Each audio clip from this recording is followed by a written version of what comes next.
Graças para os irmãos, eu sou Daniel Mastral, escritor e conferencista, e hoje nós vamos falar sobre um tema muito interessante, a serpente invisível. Tema cabeça que eu tenho certeza vai edificar a sua vida e, mais uma vez, vai expandir os seus horizontes. Aproveite o ensejo e deixo aqui, já desde já, o convite para que você se inscreva nesse canal. Aqui nós temos um compromisso com a verdade. Então, pura e simplesmente, a verdade que liberta, a verdade que lhe aponta o caminho, que lhe dá norte, que traz fortalecimento à sua vida. Então, se inscreva e vá lá no sininho, embaixo de se inscrever tem um ícone, um sininho, que ele vai dar notificação no seu celular cada vez que tiver um vídeo novo. Você já vai estar sabendo em primeira mão.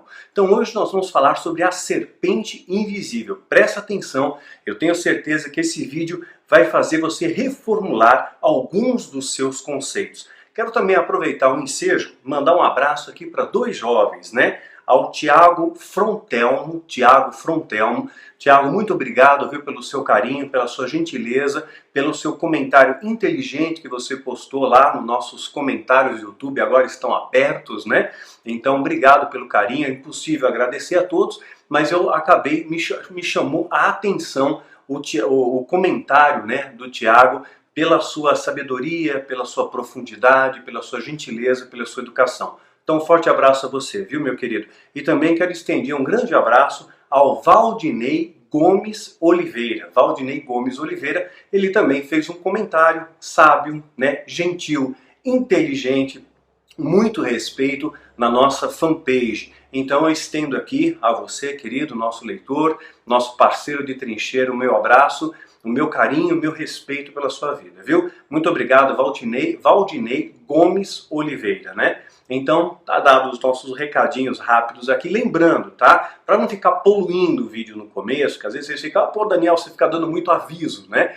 Então eu vou deixar essas coisas para o final, tá? Tem alguns e-mails que eu tenho recebido com uma pergunta relativamente recorrente. Não é uma coisa assim que acontece sempre, mas eu tenho recebido nos últimos dias assim uns 6, 7 e-mails dentro da mesma pergunta, no mesmo escopo, com a mesma dúvida, né? Então eu vou falar sobre isso no final do vídeo, rapidamente, tá? Porque não é pauta para esse vídeo e também não seria pauta para um vídeo. É pergunta rápida, bate e volta, tá bom? Então no final eu sinalizo para você, gente, acabou o assunto. Agora nós vamos tirar as dúvidas que irmãos têm me feito perguntas com uma certa frequência, então nós vamos pontuar, vou aproveitar o ensejo, a oportunidade desse vídeo, tá bom? Então essa questão fica para o final, tá bom? Você já reparou como o comportamento das pessoas tem mudado, né, no nosso século XXI? O que é um grande paradoxo, já parou para pensar nisso?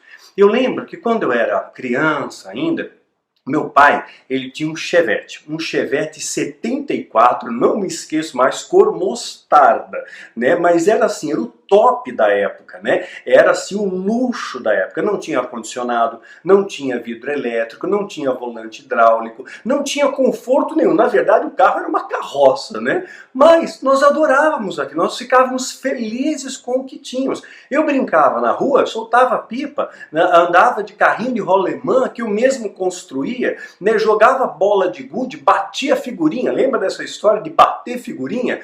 Né? E aí a gente trocava figurinha e tudo mais, e aquilo era super divertido. Eu sou da época, gente, da Gini. Você que é jovem não deve conhecer esse refrigerante, mas quem é lá da minha época, da Gini, a tubaína, ela foi relançada, a tubaína é legal. Eu sou da época da Gini, né? A gente tomava Gini, comprava amendoim na porta da escola, porque sempre tinha um cara lá da pipoca, e vendia também amendoim doce num saquinho, e você ganhava de brinde um anelzinho. Gente, aquilo ali era o glamour. Sabe? A gente ficava muito feliz em poder ter aquela aquisição, né? Puxa vida, eu comprei o amendoim, comprei a Gini e ainda eu ganho um anel de brinde. Olha, aquilo ali me deixava muito feliz, né? E hoje nós estamos cercados de tecnologia, carros modernos com ar-condicionado, com airbag, com vários sensores, sensor de traseiro, carro até que faz a baliza sozinho, para quem não sabe fazer, o carro faz sozinho, né? Vemos hoje jogos de computador, às vezes eu vou jogar com meu filho, puxa vida, eu lembro da época, né, dos primeiros jogos, o telejogo, a bolinha era quadrada, né? Depois veio o Atari, e hoje como evoluiu isso, né? Às vezes eu acompanho meu filho num desses jogos, jogamos juntos, né? Claro que a gente limita, tem que estabelecer um teto para essas coisas, senão você fica o dia inteiro jogando, né? Esse negócio é viciante.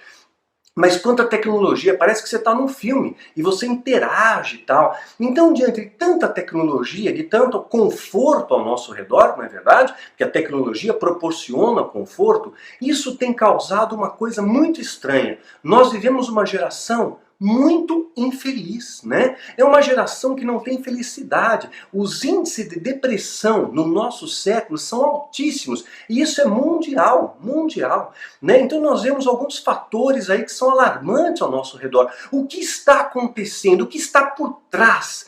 Né? O que é aquilo que nós não enxergamos? Hoje vamos trazer entendimento, vamos lançar luz nessa questão que é pouco observada, mas é percebida. A gente não observa, mas percebe. É como o vento. Eu sinto que tem alguma coisa estranha, mas eu não sei exatamente o que é. As pessoas estão agressivas, né? Já reparou nisso? Existe uma agressividade maior, falei da depressão, né? Mas também existe uma agressividade maior. Hoje eu lembro que estava conversando esses dias na casa, fui na casa da minha tia, estava conversando com as minhas primas, tudo, e ela fez uma observação interessante. Falou, olha, eu lembro que eu era adolescente, eu ia no ônibus, né, ou pegava o metrô, e as pessoas se ofereciam, olha, eu posso segurar o seu material, eu posso segurar a sua bolsa. Havia uma gentileza, né? E hoje as pessoas não fazem. Se a pessoa fala, eu posso segurar a sua bolsa? É, você quer me roubar o que aí? É. Então já fica tudo desconfiado, né? Eu vejo jovens no banco para idoso, né, dentro do metrô, fingindo que está dormindo. Quer dizer, o cara mal senta, ele já dorme, ele já entra em estado de hibernação automaticamente, né?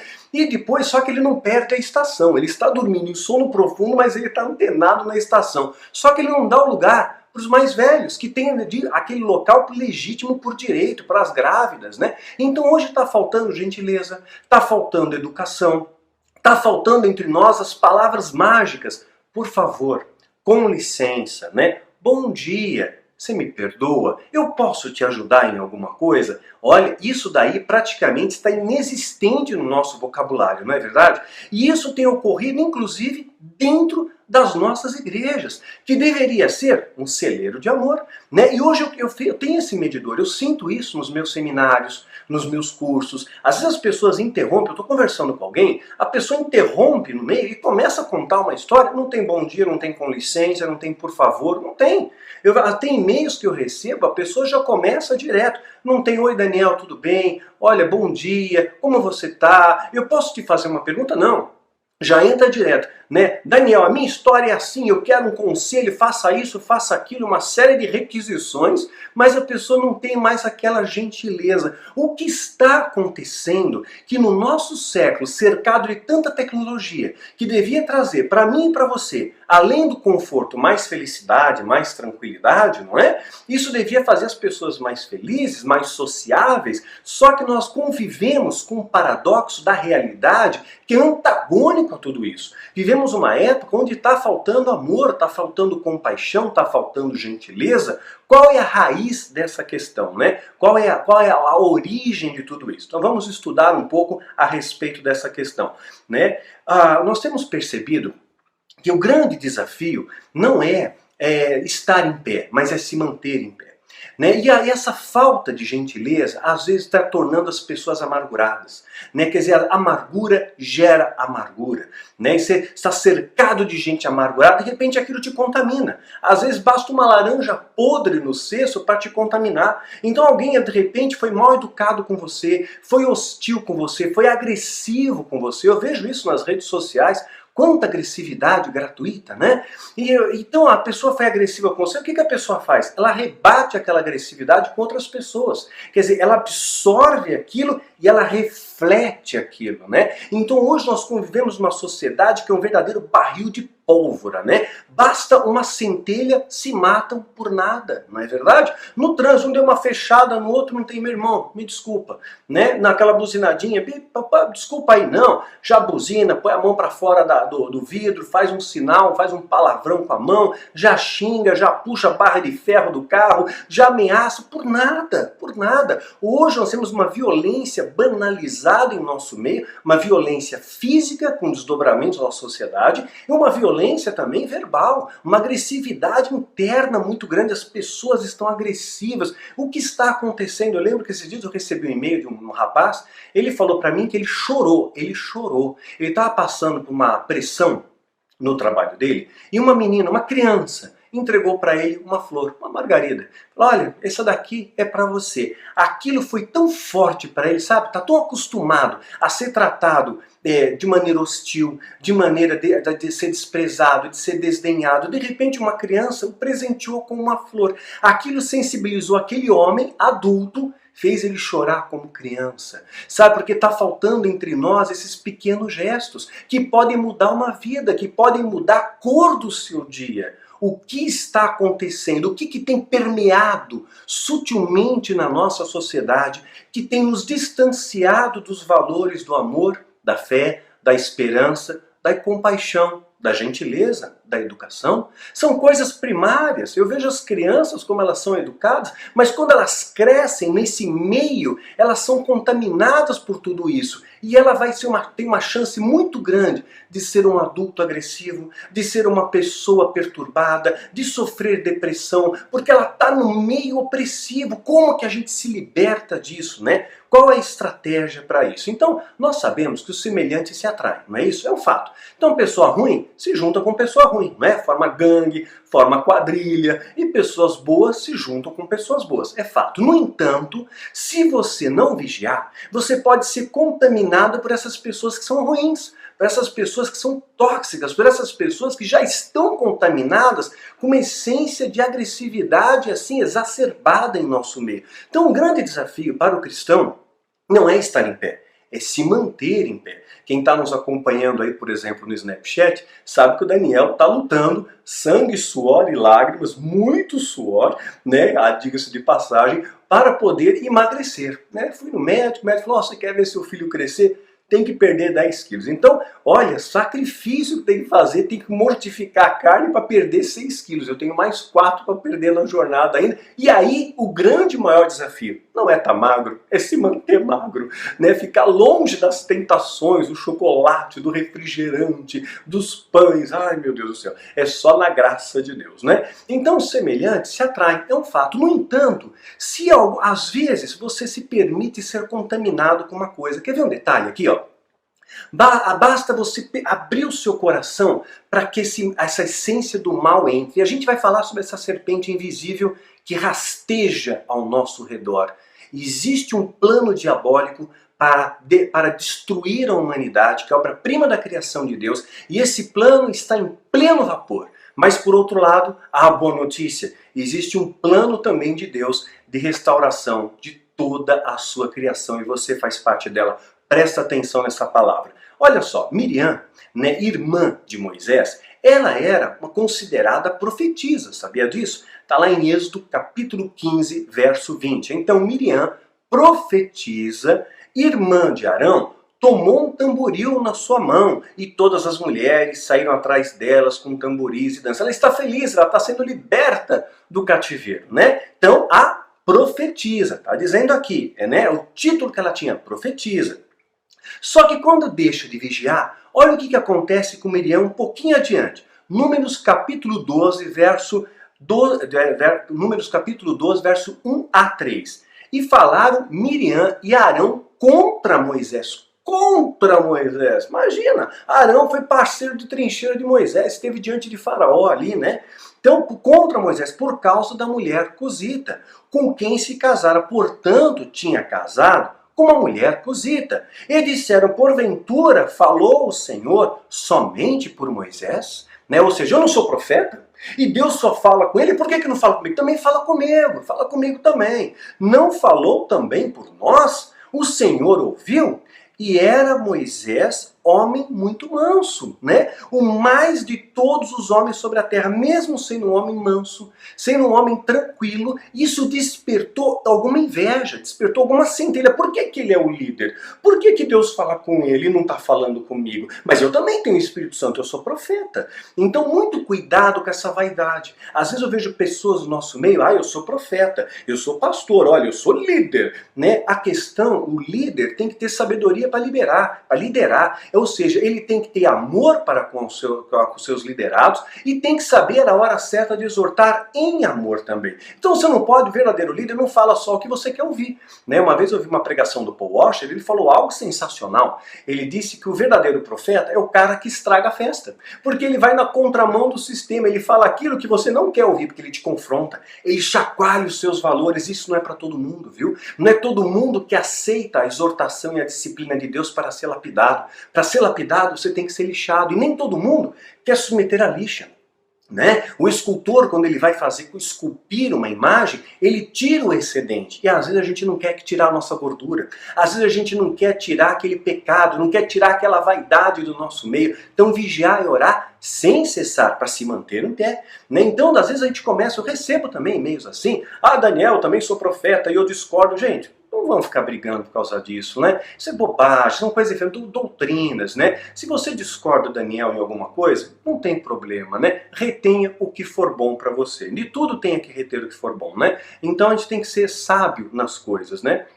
Hoje está faltando paciência, falta tolerância, falta amor. E é claro que isso, com o passar do tempo, vai saturando, vai desgastando. Desgasta a mim, desgasta você, desgasta a noiva, desgasta a igreja, desgasta a sociedade. É um efeito cascata, é chamado um meme. Uma coisa que é repetida, um vírus social. É um padrão de comportamento repetido de geração para geração. Então, se você discorda, Daniel, para pensar, querido. Você é muito bem-vindo nesse canal, viu? Eu amo a sua vida, falo diante de Deus. Não sou sendo hipócrita, não brinco de ser cristão, assim como o diabo não pode brincar de ser diabo. Eu tenho que fazer as coisas com seriedade, porque eu tenho um alvo nas minhas costas. Se eu brincar de ser cristão, eu sou o primeiro a cair. E o maior triunfo do diabo, o maior triunfo dele, o troféu dele, é derrubar o Daniel para me erguer como um troféu e expor a vergonha diante de todos, né? Isso é claro, eu sei que eu sou um alvo, então eu tenho que vigiar sim. Aqui muito é dado, muito é cobrado, eu não posso brincar com Deus. Às vezes eu posso falar alguma coisa que não te agrade, né? Mas retenha o que for bom. Olha, gente, eu escrevi 14 livros, são mais de 5.000 páginas. Não é possível que desse universo literário não tenha algo que edificou a sua vida, né? Nesse canal do YouTube tem mais de 300 vídeos, são mais de 300 horas de vídeo. Né? Se você fosse assistir ininterruptamente, você ficaria 12 dias, mais de 12 dias, 24 horas por dia direto, né? Sem fazer mais nada, só assistindo. Não é possível que mais de 300 horas de conteúdo não tenha uma palavra ali que trouxe para você conforto, que trouxe para você direção, que trouxe para você conhecimento. Não é possível, né? Nós temos 7 pautas de seminário, são mais de 50 horas de conteúdo. Não é possível que você não tenha sido abençoado com uma parte do seminário, com uma vez que você veio. Então em tudo, retenha o que for bom. Aí tem que ser sábio, né? Nós temos que buscar essa sabedoria e essa gentileza, porque perfeito ninguém é. Daniel não é perfeito, eu erro, eu falho, eu sou pecador, eu sou limitado, mas eu procuro agradar a Deus. Agradar a Deus, eu não estou procurando agradar você, entenda isso. Eu quero agradar a Ele, porque se eu fizer a vontade dEle e Deus me usar como instrumento, a sua vida pode ser transformada através da minha vida. Então às vezes a gente tem que estar com o coração aberto para ouvir. Esse é o único antídoto para essa serpente invisível que rasteja ao nosso redor, né?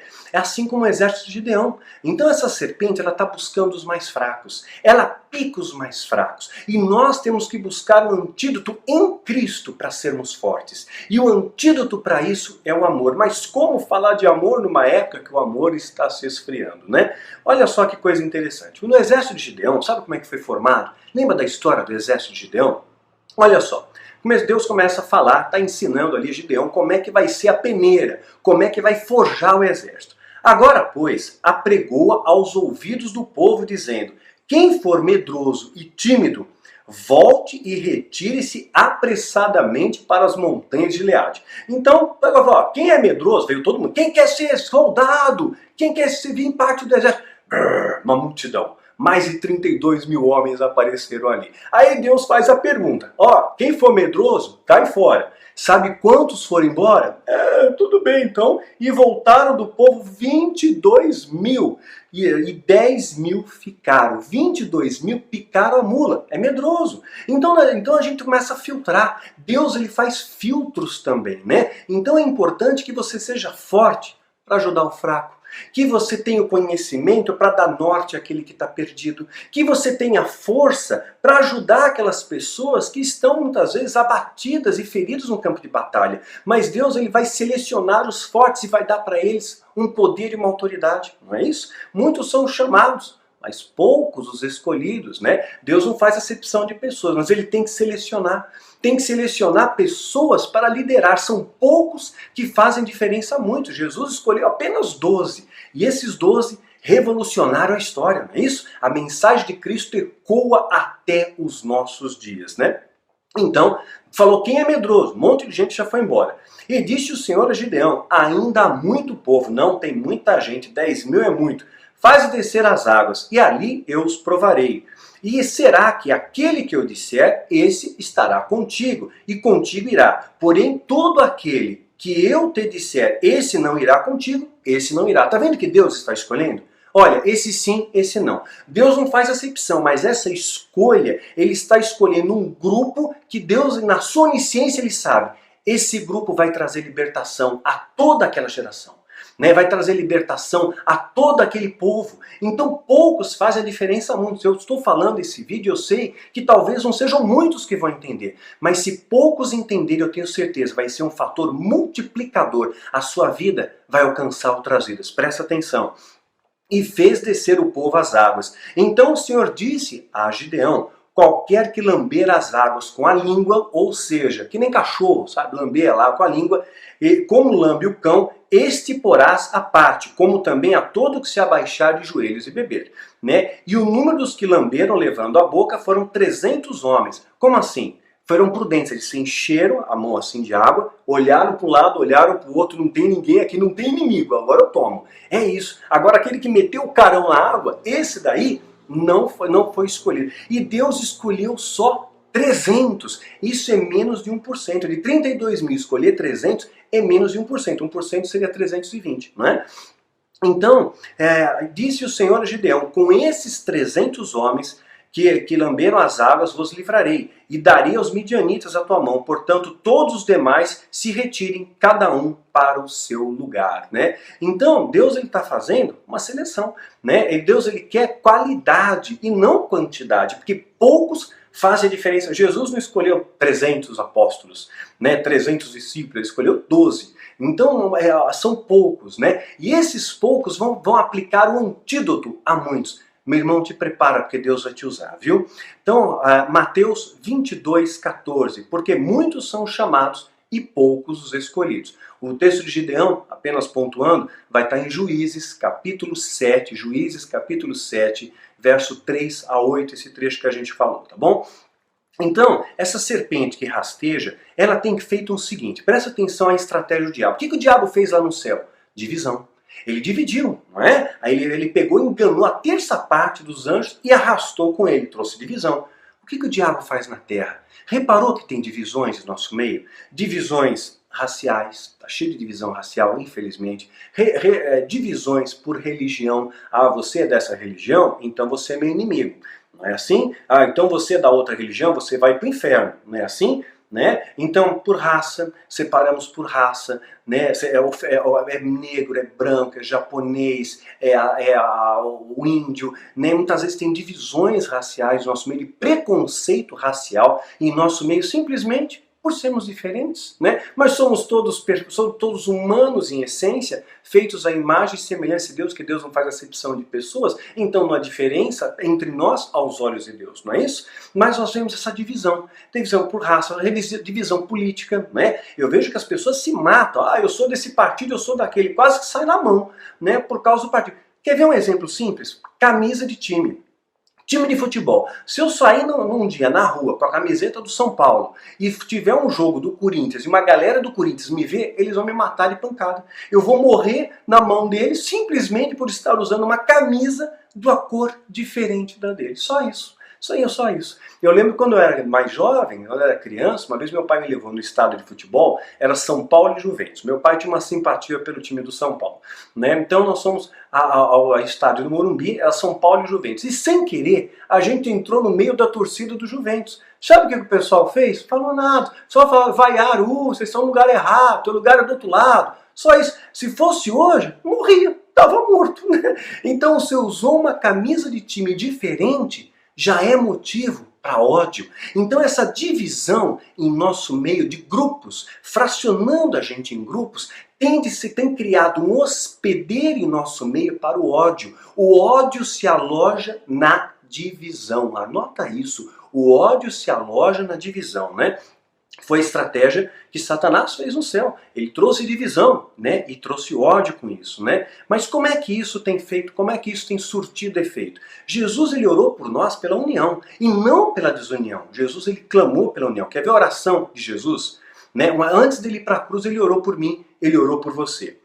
Dá-lhes a tua palavra. Jesus está orando. Dá-lhes a tua palavra. E o mundo os odiou, porque não são do mundo, assim como eu também não sou do mundo. Jesus está dizendo, olha, que eles andem na tua palavra, que eu ande na palavra dele. Porque nós não somos esse mundo, nós somos passageiros aqui, nós somos peregrinos aqui, estamos de passagem. Nossa terra não é aqui, nossa terra é lá, né? Não peço que o tires do mundo, mas que livres do mal. Não são do mundo, como eu também não sou. Santifica-os na tua verdade. A tua palavra é a verdade. Vê como Jesus ele fala bastante sobre isso? Santifica-o na verdade, a palavra é a verdade. Hoje a gente vê muita palavra fantasiada de verdade, mas é mentira, porque tem levado o povo à perdição, em vez de levar o povo à libertação. Tem levado o povo a se odiar, em vez de levar o povo a se amar. Tem levado o povo a se dividir em grupos, a se ofender e a se agredir, em vez de promover união. Porque a palavra de Deus, ela tem que promover união. Tem que trazer separação do pecado, mas tem que haver união entre nós. Tem que haver união. Era assim que era a igreja primitiva, não tinha divisão. E a gente vai ver o plano majoritário de Deus também sobre isso. Eu lembro de uma ocasião, você vê quanta neurolinguística tem em nosso meio, né? Eu participei de um congresso, isso antes até de começar o ministério, né? Então, muitos anos, mais de 20 anos atrás. Né? Eu participei de um congresso e o preletor recebeu uma revelação de Deus. Revelação. Que todo mundo, tinha 1.200 pessoas naquele congresso, todos estavam endemoniados. Todos estavam endemoniados. Aí o pessoal ficou meio preocupado, um olhou para o outro, que você está encarando aí, seu demônio está me encarando aí, seu demônio é folgado. Então as pessoas ficaram preocupadas. E ele falou, olha, eu vou orar, e quando eu orar, esse isso me dói o ouvido, gente, porque quem faz é ele, quando tem muito ele não opera. Minha igreja, eu orar e tal. Bom, enfim. Aí ele pegou, quando eu orar, os demônios vão sair, vão ser expelidos. E o demônio é um espírito. E espírito é como se fosse ar. E do grego é pneuma, né? Por isso que vem o termo pneu. Então quando eu orar, você vai tossir, né? Você vai arrotar e o demônio vai sair pela boca. Ele até falou algo, eu não vou reproduzir, eu acho falta de decoro, mas ele explicitou uma única saída para o ar. Se é que você me entende, para não criar um constrangimento ali, para não criar uma atmosfera de opressão, né?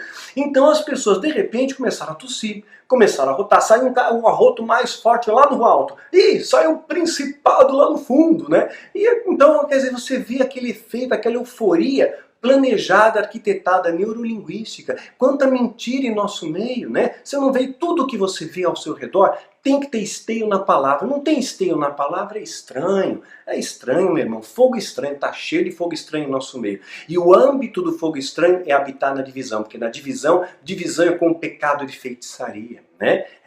Porque a divisão, normalmente, ela é fruto de uma rebelião, né? Então, e essa rebelião, ela traz ódio, e esse ódio está espalhado em nosso meio, né? Então, Deus está dizendo, continua dizendo aqui, assim como tu me enviaste ao mundo, também eu os enviei ao mundo, e por eles me santifico a mim mesmo, para que também eles sejam santificados na verdade. E não rogo somente a esses, mas também por aqueles que pela tua palavra hão de crer em mim. Quem são esses? Sou eu, é você, somos nós, né? Para que sejam um como tu, ó Pai, o és em mim, e em ti que também eles sejam um em nós, para que o mundo creia que me enviaste. Qual é a marca então? Como é que o mundo vai crer? Em Jesus. Como é que o mundo vai crer que você é cristão? Pela união entre nós. Nós temos que ser um com Cristo, como Ele é um com o Pai. Né? Então, se nós somos um com Cristo, não pode ter divisão em nosso meio. Não pode ter divisão. Essa divisão só fomenta ódio em nosso meio. Né? Um quer ser mais que o outro, um quer ser maior que o outro. Né? E dei-lhes a glória para que a mim me deste, para que sejam um como nós somos um.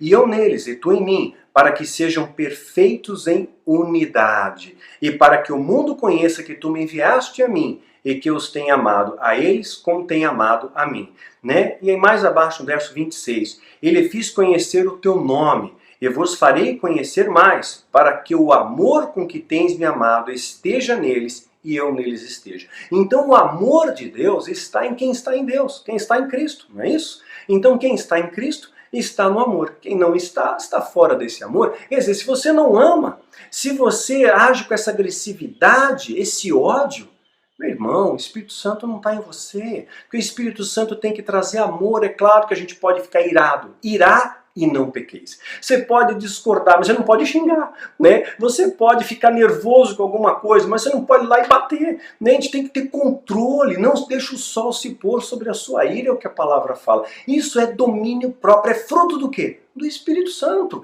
Então quem tem domínio próprio tem o Espírito. E essa divisão, essa serpente invisível tem causado isso daí muitas vezes, né? Vozes, mas existem ainda vozes que clamam no deserto. Esse texto que eu falei aí, de Jesus orando por nós, está em João, no capítulo 17, verso 14 a 26. João 17, 14 a 26. Mais unidos, né, eu sei que nós somos fortes. E existe um grupo remanescente fiel, são as vozes que clamam no deserto do nosso século, né? E que vão aprender, né? Que vão aprender a verdade, vão ensinar a verdade e vão libertar os cativos. Que você seja assim. Porque tem coisas que às vezes ensinam para você que não está na Bíblia.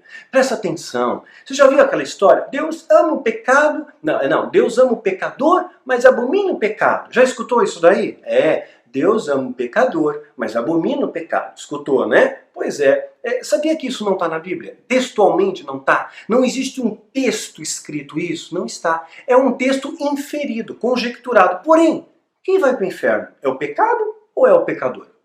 Quem vai para o inferno seria o pecador. Mas se Deus ama o pecador, então Deus quer acolher o pecador. Deus quer libertar o pecador. Deus quer cuidar do pecador. Então cabe a nós não apontar o dedo, estender a mão para o pecador. Porque se Deus ama, quem sou eu para odiar? Quem sou eu para julgar? Quem sou eu para apontar o dedo? Para agir com preconceito, com racismo em nosso meio, como a gente vê muitas vezes, né? Quem sou eu para definir quem vai para o céu, quem vai para o inferno, né? Se Deus ama o pecador. Então existe um plano de redenção em nosso meio, né? Quem ama a si mesmo, amará o próximo como a si mesmo. Essa é a marca do amor. Entende o sofrimento do próximo, não é isso? Isso chama-se compaixão. Quando você faz empatia com o que o outro sente. Por exemplo, eu nunca passei fome, né? Eu já passei. Mas, por exemplo, vamos supor que eu nunca tivesse passado fome na vida. Mas aí eu vejo um mendigo na rua com fome, uma criança com fome.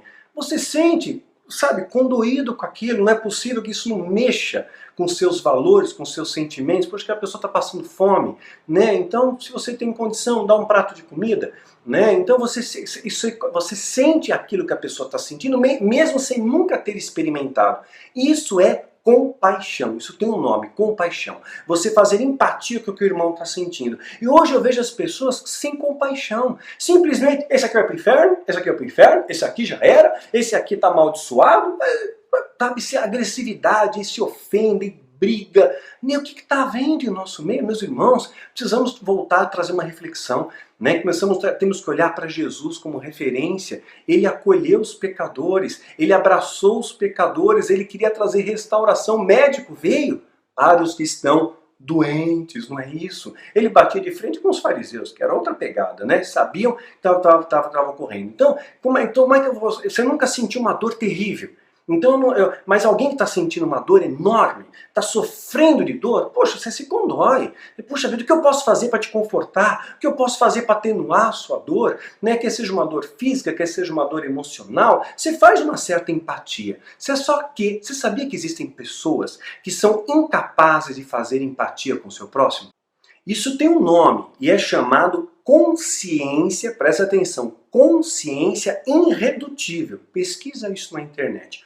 Consciência irredutível ou caráter irredutível. Ou seja, são pessoas incapazes de fazer empatia com o próximo. Não conseguem fazer empatia com aquela pessoa que é diferente dela, com aquela pessoa que está sofrendo, com aquela pessoa que está vivendo um drama emocional, com aquela pessoa que está passando uma dificuldade, quer seja financeira, quer seja física, quer seja na doença, quer seja um problema familiar. Elas não conseguem fazer empatia, são pessoas frias e elas agridem todo mundo. Essas pessoas foram contaminadas com o veneno da serpente. Essas pessoas estão contaminadas, né? Então, isso, muitas vezes isso se espalha, esse veneno se espalha como uma pandemia em nosso redor. Então, como é que nós vamos trazer o freio para isso? Primeiro, nós temos que ter compromisso com a verdade, temos que ter empatia verdadeira. Amar ao próximo como a nós amamos a nós. Ou seja, eu não vou fazer com o meu irmão aquilo que eu não quero que faça para mim. Então, se eu quero respeito, eu vou respeitar. Gentileza gera gentileza, não é isso? Se eu quero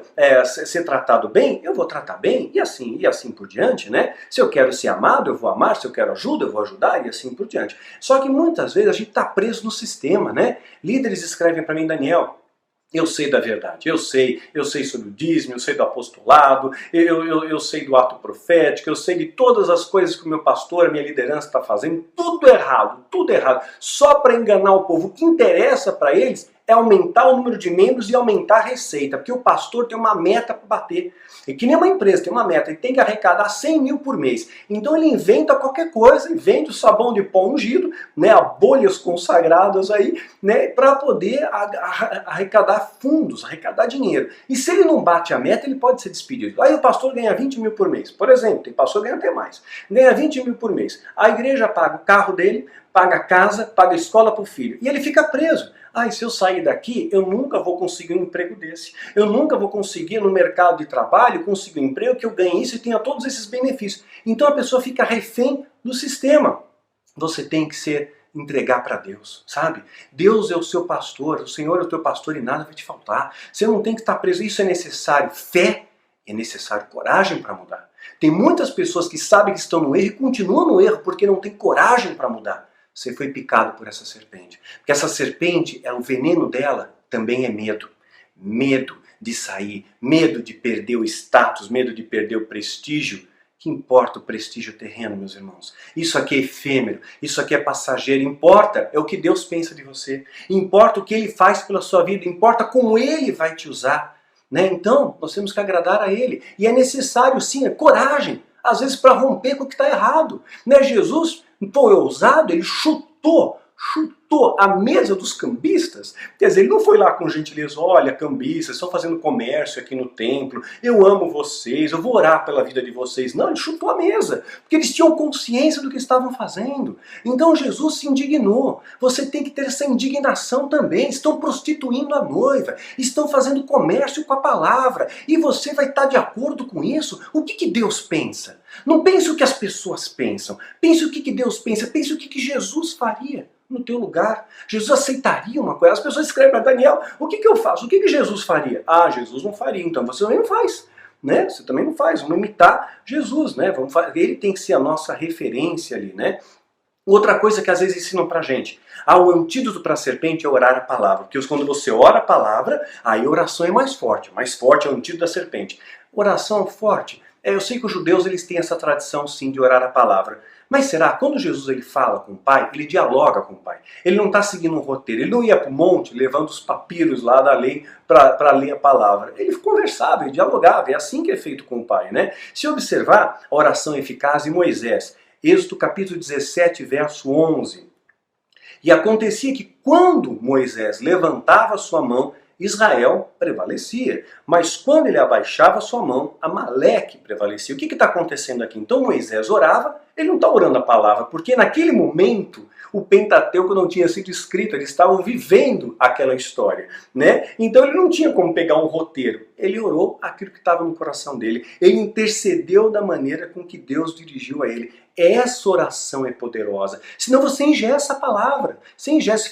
Foi algo infiltrado pelo satanismo na década de 80 e década de 90 foi Veneno da Serpente. Então assim, segue o roteiro, né? A Igreja Católica não faz isso, segue um roteiro? Pai Nosso, lê lá, agora é a Ave Maria, agora é isso aqui, segue um roteiro, né? Isso limita o poder e a ação de Deus. Quando você tem a espontaneidade, a liberdade e espírito, afinal a Bíblia diz que o vento sopra para onde?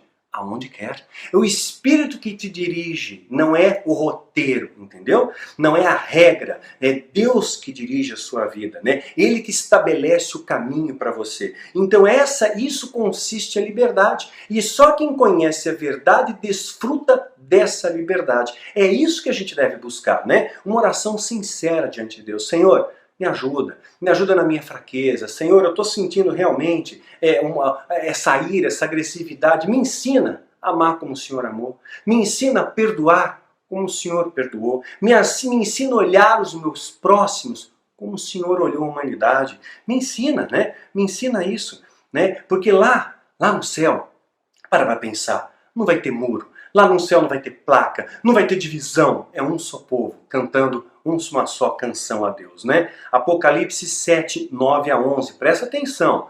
E depois dessas coisas olhei, e eis que uma multidão a qual ninguém podia contar. Uma multidão que ninguém podia contar. De todas as nações, tribos, povos, línguas, estavam diante do trono. Estão lá no céu, diante do trono. E perante o Cordeiro, perante Jesus, trajando vestes brancas e com palma nas mãos, né? E clamava em grande voz, dizendo, salvação ao nosso Deus, que está sentado no trono. Vocês estão diante do trono, Deus está no trono. E ao Cordeiro, a Cristo, e todos os anjos estavam ao redor do trono. Todos. Ou seja, nós estamos vivendo um momento aqui muito especial. Todos os anjos, significa que até esses que estão aqui pela terra, protegendo a você, protegendo a mim, né, em alguma missão estabelecida por Deus, levando um recado, né? Todos eles subiram, estão lá na presença de Deus. Sem divisão, sem placa. Era um só povo, uma só voz. É isso que Jesus desejou, essa união, porque a divisão estabelece o ódio. E o ódio é o veneno que essa serpente tem lançado em nosso meio. Tem fomentado, temos criado esse hospedeiro, né? E essa consciência irredutível, ela é fruto desse veneno. Ela é resultante desse veneno, né? Essa agressividade também, essa hostilidade é fruto disso, porque a boca fala, o coração está cheio. Uma pessoa cheia de amargura vai falar o quê? Não vai falar palavra de ternura, não é? Uma pessoa cheia de amargura ofende o outro, maltrata o outro, aponta o dedo para todo mundo que tem amargura. Foi picado pela serpente. Mas há um antídoto. Eu quero contar para vocês o antídoto para isso, né? Vamos ver um pouco do que a palavra diz aqui. Respondeu Jesus e disse, não veio essa voz por amor a mim, mas por amor de vós. Agora é juízo desse mundo. Agora será expulso o príncipe desse mundo. E quando eu for levantado da terra, todos atrairei a mim. Quando eu ressuscitar, todos eu vou atrair para mim. E dizia isso significando que a morte havia de morrer. João capítulo 12, 30 a 33, né? Outro texto, Colossenses capítulo 1, 19 a 20, antídoto para a serpente. Porque foi do agrado do Pai que toda a plenitude nele habitasse. Toda.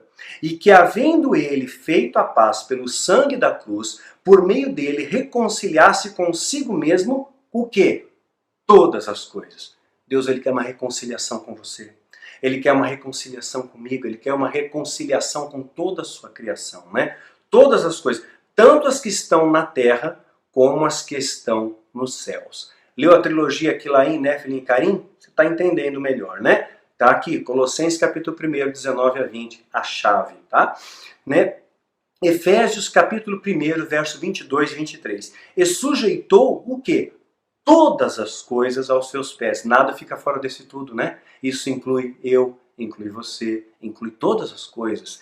E sobre todas as coisas o constituiu como cabeça da igreja, que é o seu corpo e a plenitude daquele que cumpre tudo em todos. Deus, ele tem um plano de redenção para a sua vida, né? Deus, ele quer se reconciliar, ele quer que você se aproxime. Filhos pródigos, é o tempo de voltar aos braços do Pai. Atos 3, 20 a 21.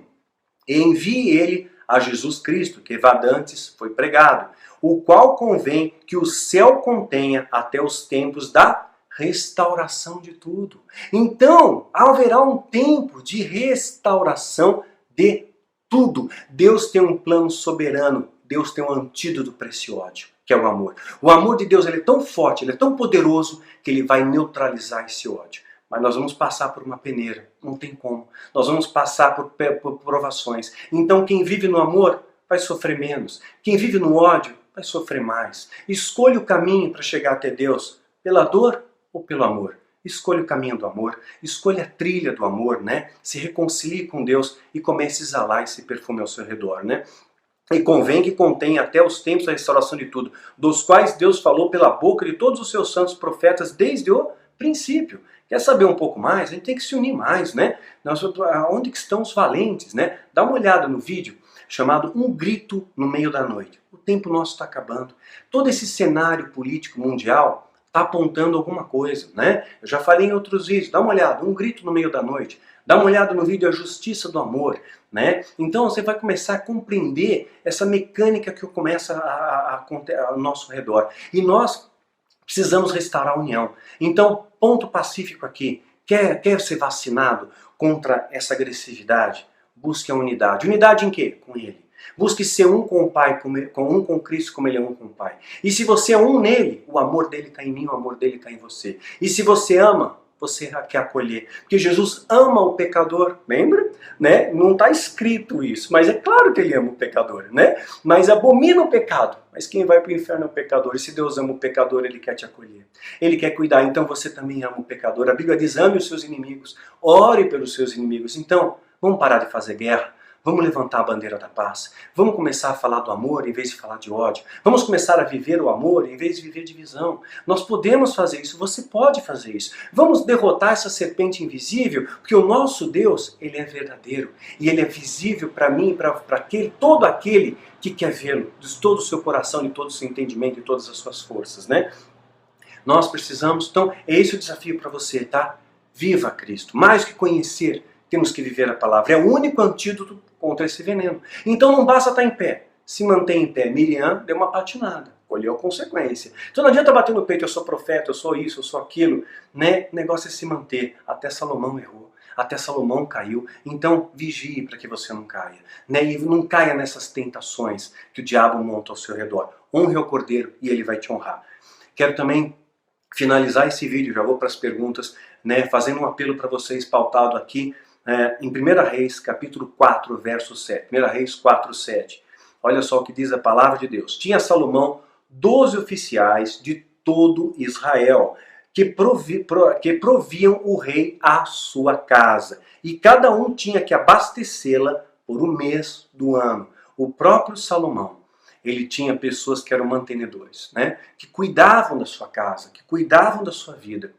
Nós precisamos de lenha para manter essa chama acesa. Precisamos do seu amor, precisamos do seu compartilhamento, né? Dá o seu joinha, gostou do vídeo, compartilha, comenta. Isso expande, né?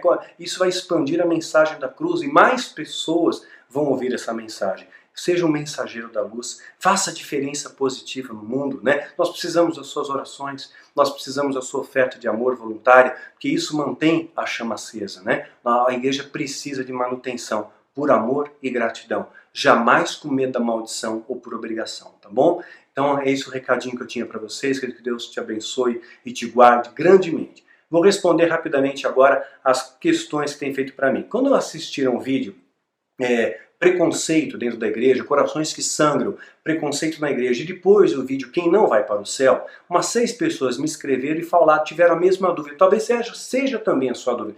Daniel, você falou dos homossexuais que nascem assim e tal, eu até entendi a questão, entendi, é uma condição, não é uma opção, não posso julgar e tudo mais, entendi, tá? O vídeo está bem explicadinho, mas não tem como você entender, está desenhado, né?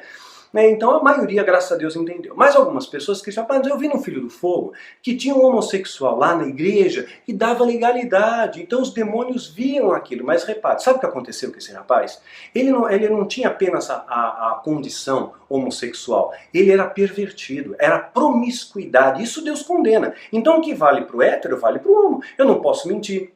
né? Eu não posso adulterar, eu não posso ser promíscuo, a regra é a mesma. E esse rapaz era promíscuo. Ele inventou para a igreja que ele tinha câncer, então a igreja pagava para ele um tratamento de câncer que ele não tinha. Ele dizia que era um médico alemão. Aí ele surtou na maionese e começou, ele era líder de jovens, pediu para os jovens esperma para poder curar ele do câncer, que era uma técnica nova. Então isso que foi o estopim, foi o gatilho que fez com que toda a farsa dele viesse à tona, porque um desses jovens achou estranho, contou para o pai, o líder dos jovens quer meu esperma, né? Eu não vou entrar nos detalhes de como era adquirido, digamos, a matéria-prima, né?